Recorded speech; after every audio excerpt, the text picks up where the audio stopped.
So, good people of the Voices of Hope, a week ago we visited Nakuru. We visited Jane, mother to Irene Wandao, and when we were there in Nakuru Max Bahati, I realized that there are too much that we ignore and take as obvious, as if it were okay, day after day. But there are very many lessons myself learned from that experience that I would like maybe to share, to encourage somebody out there, and also maybe for you to reflect upon.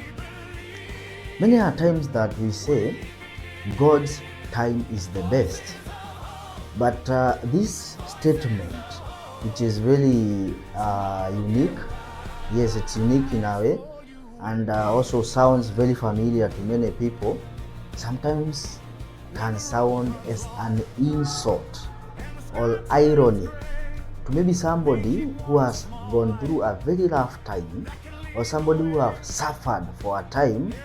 Telling them that God's time is the best may not augur well for them.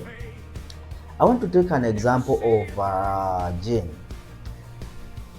Within her story, as she shared her painful story and experience of her daughter, who is physically disabled. Let me just say physically unable to do anything for herself because of the problem she referred to as the spinal cord problem.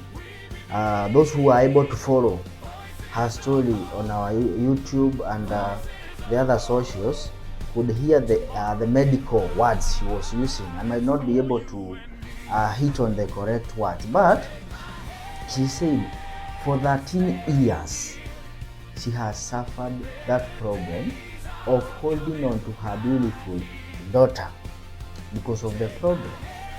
And she says that medically the doctor said that her daughter will never ever walk.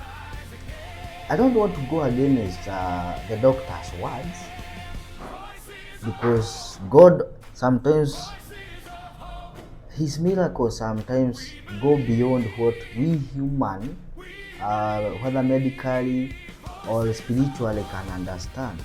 Well, it will be a miracle for all of us to celebrate. But now I'm wondering, or imagining somebody like Jane, who for 13 years has been alone in this journey of bringing up the daughter. And because of the daughter, we tend to assume that is maybe why she has had difficulties in her marriage. She told us painfully that she was not able to settle in the first marriage. Something maybe we might want to connect to her condition with the daughter.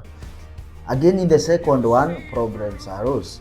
Then, all these 13 years, she tells us she has been alone.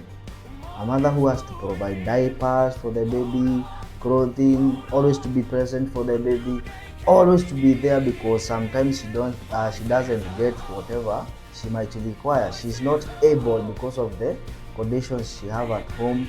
She has got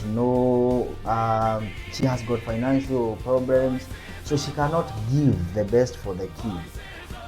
You can imagine now somebody telling Jane that God's time is the best. For somebody to understand this term, that's why I'm saying it may sound ironical for some people.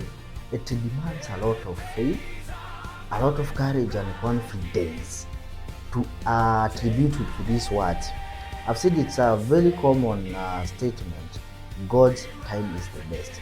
And out of Jane's story, there are a few things I would like us to learn about.